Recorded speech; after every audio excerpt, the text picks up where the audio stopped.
Have you ever wondered why billions of dollars in foreign aid sometimes barely seem to move the needle? Well, welcome to today's Explainer. We're going to dive deep into the highly systemic, deeply interlocking nature of global economic inequality. If you've ever looked at developing nations and asked yourself why they struggle generation after generation, despite all our technological advances and global trade, we're going to map out exactly how that happens. We'll be using some foundational economic frameworks to break down the actual mechanics of poverty, taking these big, abstract concepts and turning them into clear, tangible structures. All right, let's dive right in. So let's start with a question that, honestly, feels almost too simple. Why is a country poor? It's kind of the ultimate macroeconomic puzzle, right?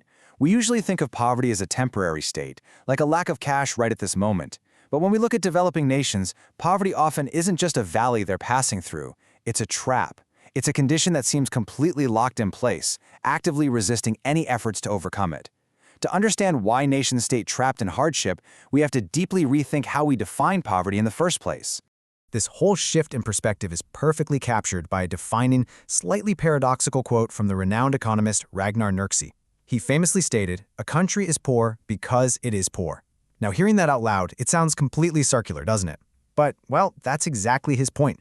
Nurkse is establishing that poverty isn't just the result of bad circumstances. Poverty acts as the very cause of ongoing poverty. It's a self-fulfilling prophecy, a closed-loop system where the output of being poor feeds directly back in as the input for staying poor. And that brings us to the formal definition, the vicious circle of poverty.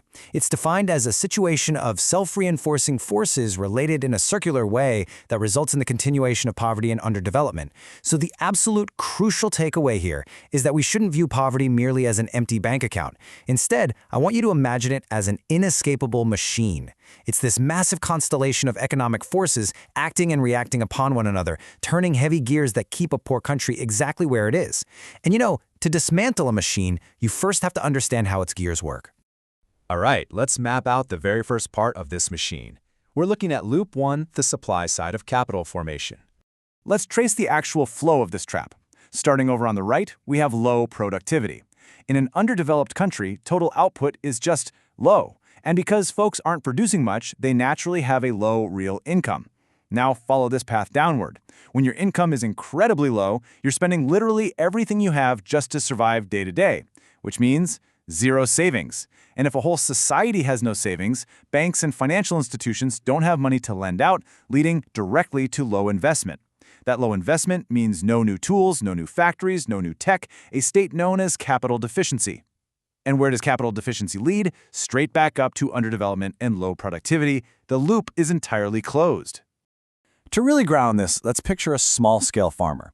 His day-to-day reality is low crop output. He's out there working from sunrise to sunset, but the yield is minimal.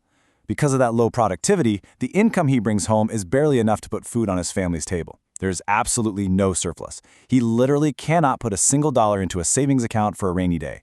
And here's where the trap just snaps shut. Because he has zero savings, he is completely locked out of the financial system. He can't get a loan to invest in modern tractors or efficient irrigation or high-yield seeds. He is suffering from total capital deficiency. Consequently, without those better tools, his crop output remains exactly as low the very next season. The machine just completed a full rotation, keeping him totally trapped in the exact same spot.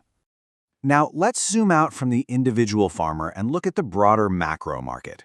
Moving on to Loop 2, the demand side of capital formation. So looking at the other side of the coin, we actually start in the exact same place, low productivity leading to low real income. But this time, look at the downward pressure it creates, low demand. When folks in an economy have a staggeringly low level of income, their collective buying power is practically microscopic. It's a tiny, tiny market. And because the market is so small and impoverished, there is basically zero incentive for entrepreneurs to invest their money. I mean, think about it. Why build a business if no one can afford to buy what you're selling? This lack of investment once again leads to capital deficiency, completely cementing the underdevelopment for everyone involved. Let's make this super concrete with what we can call the shoe factory dilemma. Imagine a local entrepreneur who actually managed to get some capital. They want to build a shiny new shoe factory right in their community. It sounds like a total win-win, right? Jobs, an economic boost, quality local goods. But before they even break ground, the entrepreneur runs the numbers and realizes a pretty grim truth. The surrounding community has such minimal buying power that almost no one can actually afford the shoes the factory would make. The market demand just isn't there. so the entire investment gets canceled on paper. The region's capital deficiency is maintained, not because there wasn't a willing investor, but because the poverty of the consumers entirely killed the business incentive. All right, we've done supply and demand. Let's hit the third and final gear in this machine. Loop 3, underdeveloped human and natural resources. There's a really tragic simplicity to this final loop. A country's ability to tap into its natural wealth depends entirely on its people, its human resources. On one side, we have an economically backward population. We're talking about folks burdened by illiteracy, a lack of technical skills, and maybe lacking basic healthcare. Because they don't have those foundational skills, they are completely unable to safely or efficiently extract the natural wealth from their own land, which leads directly to the other side of the circle, underdeveloped resources. And because those resources aren't generating societal wealth, the people remain economically backward. It's wild. Underdeveloped natural resources are both a direct consequence of and a lasting cause of an underdeveloped population. Imagine a region that is just geographically blessed. I mean, they are literally sitting on top of incredibly rich, highly valuable mineral deposits. The wealth needed to lift the whole region out of poverty is right there in the dirt beneath their feet. But because the local population has historically been deprived of technical schooling, engineering programs, and proper healthcare, there's a massive skill gap. They simply don't have the human capital required to design, build, or safely run the advanced mining facilities needed to get those minerals out. As a result, those vital resources remain completely untapped. The incredible potential wealth stays buried, and the population remains economically backward, basically surviving on subsistence while living squarely on top of a gold mine. So, we're looking at this terrifying, self-reinforcing machine. 3 massive interlocking gears: supply, demand, and resources. How on earth does a society actually throw a wrench into this and break the machine? Well, relying just on the free market often doesn't work, because the market itself is completely paralyzed inside the loop. That brings us to breaking the machine through targeted government interventions. Governments try to break this cycle using what we can think of as systemic circuit breakers. Take India's major poverty alleviation programs, for example. These aren't just handouts. They are designed to be deeply structural interventions to jam the gears we just mapped out.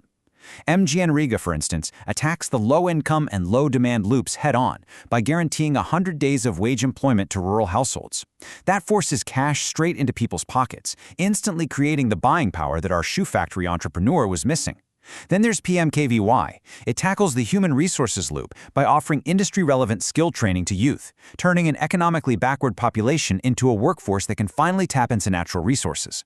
And PMAY attacks capital deficiency directly with heavy housing subsidies for the urban poor. The goal here is to forcefully inject income, skills, and capital into those rigid flows with enough sheer momentum to permanently snap the chain. But to keep our analysis strictly impartial, we have to look at the data to see how well these circuit breakers actually work out in the real world. The source material highlights a massive, undeniable achievement. These combined programs helped drive a 33 percentage point drop in the population below the poverty line. It went from 55% in the early 70s down to about 22% by 2011-2012. That is huge. However, the machine fights back. There is serious friction in these gears. The true effectiveness gets heavily bogged down by inefficient administration and overly complex bureaucratic procedures. Plus, there is massive corruption and leakage of funds, meaning that vital capital often never actually reaches the intended loops. On top of that, these programs frequently suffer from a lack of local community participation and completely neglect isolated remote areas. So, while the loops absolutely can be broken, poor governance acts as a heavy protective shield for the poverty machine. Which brings us to a final kind of provocative puzzle to leave you with. We've seen the supply loop choked by a lack of savings, the demand loop paralyzed by a lack of buying power, and the resource loop trapped by underdeveloped education and health. Because they all feed deeply into one another, fixing it takes a monumental coordinated effort. So which loop do you think is the hardest to break? And if you were the one tasked with saving a developing economy, where exactly would you inject capital first to shatter the machine?